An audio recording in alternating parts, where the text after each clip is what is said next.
ശരത്തേട്ടൻ അതു പറഞ്ഞ് തിരിഞ്ഞു നടന്നപ്പോൾ എൻ്റെ കാലുകൾക്ക് ബലം നഷ്ടപ്പെട്ടതുപോലെ തോന്നി. വെറുമൊരു അഡ്ജസ്റ്റ്മെന്റ്.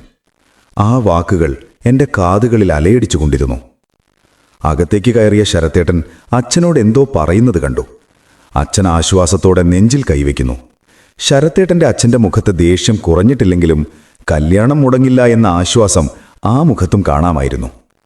മേക്കപ്പ് ഇടുന്നതിനായി രേവതി എൻ്റെ കൈ പിടിച്ചു വലിച്ചു. ഞാനൊരു പാവയെപ്പോലെ അവളുടെ കൂടെ നടന്നു.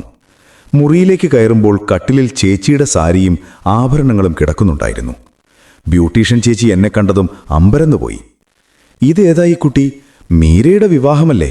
പിന്നെന്തിനാ ഇപ്പോൾ ഈ പെൺകുട്ടിയെ കൊണ്ടുവന്നത്? അപ്പോൾ മീര? ചേച്ചി, അതൊന്നും ഇപ്പോൾ ചോദിക്കല്ലേ. വേഗം ഇവളെ ഒന്ന് ഒരുക്കിത്താ, സമയം തീരെയില്ല. ബ്യൂട്ടീഷ്യന്റെ കൂടുതൽ ചോദ്യങ്ങൾ എത്തും മുൻപേ രേവതി പറഞ്ഞു. കണ്ണാടിയുടെ മുന്നിലിരിക്കുമ്പോൾ എൻ്റെ പ്രതിബിംബം എനിക്ക് തന്നെ അപരിചിതമായി തോന്നി. ഇന്നലെ രാത്രി വരെ ചേച്ചിയുടെ കല്യാണത്തിന് ഓടി നടന്ന അനിയത്തിക്കുട്ടി.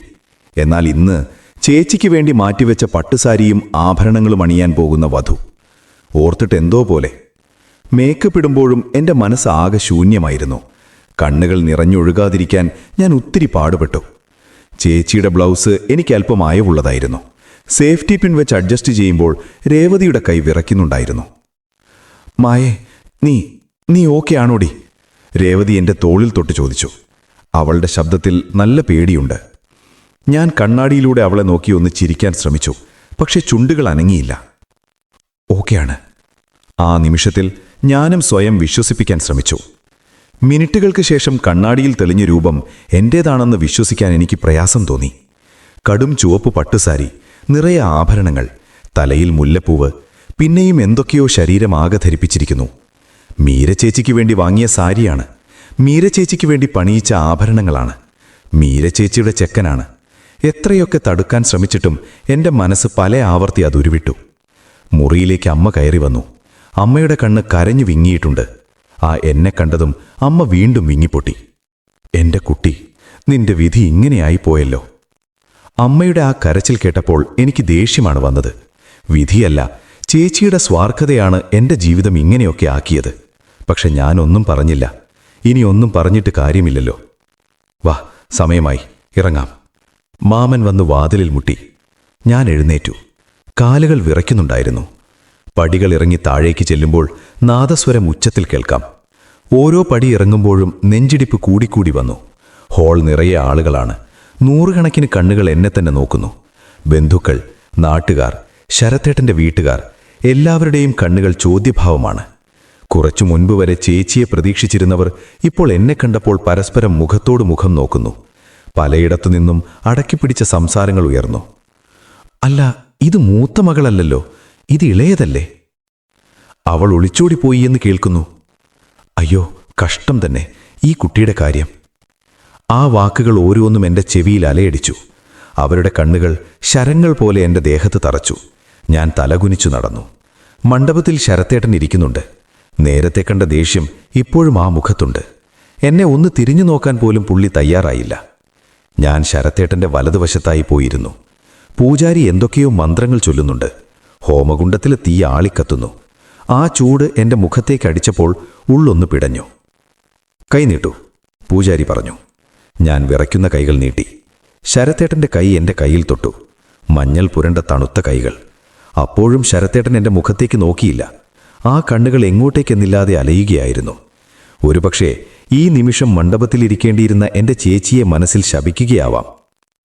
ഇനി താലി കെട്ടാം. പൂജാരി താലിയെടുത്ത് ശരത്തേട്ടൻ്റെ കയ്യിൽ കൊടുത്തു. കെട്ടുകൾ മുറുകുമ്പോൾ മേളക്കാർ ശക്തിയായി കൊട്ടി. ചുറ്റുമുള്ളവർ പൂവെറിഞ്ഞു. താലി കെട്ടുന്ന ആ നിമിഷം പലരും പറഞ്ഞു കേട്ടിട്ടുണ്ട്, അതൊരു പെൺകുട്ടിയുടെ ജീവിതത്തിലെ ഏറ്റവും ധന്യമായ നിമിഷമാണെന്ന്. കെട്ടുതാലി കഴുത്തിൽ വീഴുമ്പോൾ വല്ലാത്തൊരു സുരക്ഷിത ബോധം തോന്നുമെന്ന്. പക്ഷെ ശരത്തേട്ടൻ എന്ത് കഴുത്തിൽ താലി കെട്ടുമ്പോൾ എനിക്ക് തോന്നിയത് കഴുത്തിലൊരു കുരുക്ക് മുറുകുന്നത് പോലെയാണ്. അതെന്നെ ശ്വാസം മുട്ടിച്ചു. ഉള്ളിൽ എവിടോ ഉറവ പൊട്ടിത്തുടങ്ങിയ കണ്ണുനീരിനെ ഞാൻ കഷ്ടിച്ച് കടിച്ചമർത്തി. പിന്നെ നടന്നതൊക്കെ ഒരു സ്വപ്നം പോലെയാണ് എനിക്ക് തോന്നിയത്. മാലയിടൽ, വലം വയ്ക്കൽ എല്ലാം ഒരു യന്ത്രത്തെ പോലെ ഞാൻ ചെയ്തു തീർത്തു. സിന്ദൂരം തൊടുന്ന നേരത്ത് ശരത്തേട്ടൻ്റെ വിരൽ എൻ്റെ നെറ്റിയിൽ അമർന്നപ്പോൾ വല്ലാത്തൊരു വേദന തോന്നി. ആ വിരലുകൾ വിറയ്ക്കുന്നുണ്ടായിരുന്നോ? അതോ എൻ്റെ തോന്നലാണോ? ഫോട്ടോയ്ക്ക് പോസ് ചെയ്യലായിരുന്നു. പിന്നെ ക്യാമറമാൻ ചിരിക്കാൻ പറയുമ്പോൾ ഞാൻ കഷ്ടപ്പെട്ട് ചുണ്ട് വലിച്ചു നീട്ടി. ശരത്തേട്ടനാണെങ്കിൽ അങ്ങനെ പോലും ചിരിക്കാനേ തയ്യാറായിരുന്നില്ല. ചെക്കനൊന്ന് ക്ലോസായി നിന്നെ, ഒന്ന് ചിരിക്കൂ, ക്യാമറമാൻ തുടരെ തുടരെ നിർബന്ധിച്ചു. ഒരുവിധം ചടങ്ങുകളെല്ലാം കഴിഞ്ഞ് സദ്യ കഴിക്കാനിരുന്നപ്പോഴും എനിക്ക് തൊണ്ടയിൽ നിന്നൊന്നും ഇറങ്ങുന്നില്ലായിരുന്നു. മുൻപിൽ ഇല നിറയെ വിഭവങ്ങൾ, പക്ഷെ വിശപ്പില്ല. ശരത്തേട്ടൻ പേരിനെന്തോ കഴിക്കുന്നുണ്ട്. മായേ, മോളെ, നീ ഒന്നും കഴിക്കുന്നില്ലേ? അമ്മ ചോദിച്ചു. അമ്മയുടെ കണ്ണ് കരഞ്ഞു കലങ്ങിയിട്ടുണ്ട്. വേണ്ട, വിശപ്പില്ല, ഞാൻ ഒഴിഞ്ഞുമാറി. ഒടുവിൽ ഇറങ്ങാനുള്ള സമയമെത്തി. അതായിരുന്നു ഏറ്റവും വേദനയേർന്ന നിമിഷം. വീട് വിട്ടിറങ്ങുമ്പോൾ അച്ഛൻ എൻ്റെ കൈ പിടിച്ച് പൊട്ടിക്കരഞ്ഞു. മാപ്പ് മോളെ, മോൾ അച്ഛനോട് ക്ഷമിക്ക്, അച്ഛന് വേറെ വഴിയില്ലായിരുന്നു. ഞാൻ കരച്ചിലോടെ അച്ഛനിൽ നിന്ന് അടർന്നു മാറി. സാരമില്ല, അച്ഛൻ വിഷമിക്കണ്ട, ഞാൻ നോക്കിക്കോളാം. ഞാൻ അച്ഛനെ ഒരുവിധം സമാധാനിപ്പിച്ചു. പക്ഷെ ഉള്ളിൽ എനിക്ക് നല്ല പേടിയുണ്ടായിരുന്നു. ഇതുവരെ ഭർത്താവായി സങ്കല്പിച്ചിട്ട് കൂടിയിട്ടില്ലാത്ത ഒരു മനുഷ്യന്റെ കൂടെ തികച്ചും അപരിചിതമായ ഒരു വീട്ടിൽ എങ്ങനെ ജീവിക്കും? കാറിൽ കയറുമ്പോൾ പുറത്ത് മഴ തോർന്നിരുന്നു. പക്ഷെ കാറിനുള്ളിൽ കനത്ത നിശബ്ദതയായിരുന്നു. ഡ്രൈവിംഗ് സീറ്റിൽ ഡ്രൈവറുണ്ട്, പിൻസീറ്റിൽ ഞാനും ശരത്തേട്ടനും. ഞാൻ ജനലിലൂടെ പുറത്തേക്ക് നോക്കിയിരുന്നു. പരിചിതമായ വഴികൾ പിന്നിലേക്ക് ഓടിമറയുന്നു. എൻ്റെ കോളേജ്, കൂട്ടുകാരുടെ വീടുകൾ, ഞാനെന്നും ബസ് കയറുന്ന സ്റ്റോപ്പ്, എല്ലാം എന്നിൽ നിന്ന് അകന്നു പോവുകയാണ്. തൊട്ടടുത്തിരിക്കുന്ന മനുഷ്യൻ ഇനി മുതൽ എൻ്റെ ഭർത്താവാണെന്ന സത്യം എത്ര ശ്രമിച്ചിട്ടും എനിക്ക് ഉൾക്കൊള്ളാൻ കഴിഞ്ഞില്ല. കാർ കുറേ ദൂരം പിന്നിട്ടപ്പോൾ ശരത്തേട്ടൻ്റെ ഫോൺ ബെല്ലടിച്ചു. അദ്ദേഹം ഫോൺ എടുത്തു. ഹലോ, എത്തറായി? ഇല്ല, കുഴപ്പമൊന്നുമില്ല. അപ്പുറത്ത് ആരാണെന്നറിയില്ല. ശരത്തേട്ടൻ്റെ സംസാരത്തിൽ ഒരു അസ്വസ്ഥതയുണ്ടായിരുന്നു. ഫോൺ വെച്ച ശേഷം അദ്ദേഹം ഒരു ദീർഘശ്വാസം വിട്ടു. പിന്നെ ആദ്യമായി എന്നെ ഒന്ന് നോക്കി. ആ നോട്ടത്തിൽ അലിവിൻ്റെ ഒരു കണിക പോലുമില്ലായിരുന്നു. വീടെത്താറായി. അവിടെ അമ്മയും ബന്ധുക്കളും ഒക്കെ ഉണ്ടാകും. അവർക്കൊക്കെ എല്ലാം അറിയാം. അവിടെ ചെന്ന് നാടകം കളിക്കേണ്ട കാര്യമില്ല, മനസ്സിലായോ? ശബ്ദം പരുക്കനായിരുന്നു. മനസ്സിലായി, ഞാൻ പതുക്കെ പറഞ്ഞു. പിന്നെ നിന്റെ ചേച്ചി ചെയ്ത ചതിയുടെ ഫലമായിട്ടാണ് നീ എൻ്റെ തലയിലായത്. അത് മറക്കണ്ട. നീ എൻ്റെ ഭാര്യയായി ഈ വീട്ടിൽ കയറുന്നത് വെറുമൊരു പകരക്കാരിയായിട്ടാണ്. അതെപ്പോഴും ഓർമ്മ വേണം. ആ വർഷത്തോടെ അയാളത് പറയുമ്പോൾ എൻ്റെ തൊണ്ടയിൽ സങ്കടം വന്ന് തിങ്ങി. എങ്കിലും ഞാൻ തലയാട്ടി. മറുപടി പറയാൻ എനിക്ക് അന്നേരം ശക്തിയില്ലായിരുന്നു. കാറ് വലിയൊരു ബീറ്റ് കടന്ന് അകത്തേക്ക് കയറി. ശ്രീപാദം എന്ന് വലിയ അക്ഷരത്തിൽ എഴുതിയ വീട്. മുറ്റത്ത് നിറയെ കാറുകൾ. വീട് മുഴുവൻ അലങ്കരിച്ചിട്ടുണ്ട്. ഇറങ്ങുമ്പോൾ ആരതി ഒഴിഞ്ഞു സ്വീകരിക്കാൻ ശരത്തേട്ടൻ്റെ അമ്മയും ബന്ധുക്കളും നിൽപ്പുണ്ടായിരുന്നു. അമ്മയുടെ മുഖത്ത് വലിയ സന്തോഷമൊന്നും കണ്ടില്ല. അപ്രതീക്ഷിതമായി മരുമകൾ മാറിയതിൻ്റെ അമ്പരപ്പ് ആ മുഖത്തുണ്ട്. എന്നാലും അവർ ചിരിച്ചു. കേറി വാ മോളെ, വലതുകാൽ വെച്ച്. ഞാൻ വിളക്ക് വാങ്ങി അകത്തേക്ക് കയറി. വലതുകാൽ വെച്ച് പടികടന്ന് അകത്തേക്ക് കയറുമ്പോൾ ഞാൻ പ്രാർത്ഥിച്ചതൊന്നു മാത്രമായിരുന്നു. ഈശ്വര, പിടിച്ചു നിൽക്കാനുള്ള ശക്തി തരണേ. വിളക്ക് കൊളുത്തി നടക്കുമ്പോൾ കൈ വിറയ്ക്കാതിരിക്കാൻ ഞാൻ ശ്രദ്ധിച്ചു. ശരത്തേട്ടൻ അപ്പോഴേക്കും മുകളിലേക്ക് പോയിരുന്നു. കുട്ടിക്ക് ക്ഷീണം കാണും, പോയി വേഷം മാറിവാ, ശരത്തേട്ടൻ്റെ അമ്മ പറഞ്ഞു.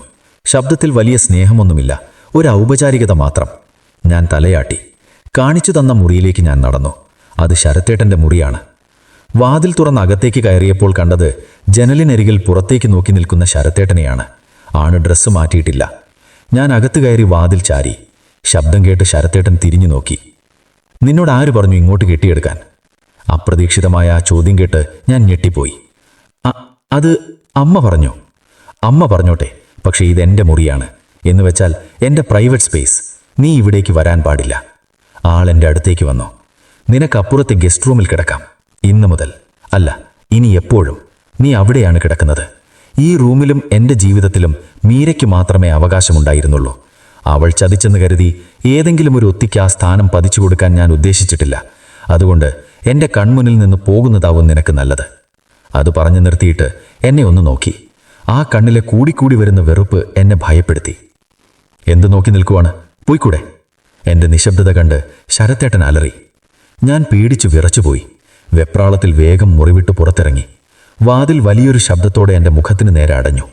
ഇരുണ്ട ഇടനാഴിയിൽ ഞാൻ ഒറ്റയ്ക്ക് നിന്നു. താഴെ ബന്ധുക്കളുടെ സംസാരം കേൾക്കാം. ഇപ്പോൾ ഞാൻ എങ്ങോട്ട് പോകും? ഏതാണ് ഗസ്റ്റ് റൂം? ആരോടെങ്കിലും ചോദിച്ചാൽ എന്തു പറയും? ഒന്നും അറിയാതെ കണ്ണുനീരാണ പൊട്ടി ഒഴുകാൻ തുടങ്ങി. ഞാൻ സ്വയം ഒന്ന് നോക്കി. മന്ത്രകോടിയുടുത്ത് സർവാഭരണ വിഭൂഷിതയായി ഒന്ന് ആശ്വസിപ്പിക്കാൻ ആരുമില്ലാതെ, പോകാനൊരിടമില്ലാതെ, വീട്ടിലേക്ക് പോലും തിരിച്ചു പോകാനും പറ്റാതെ.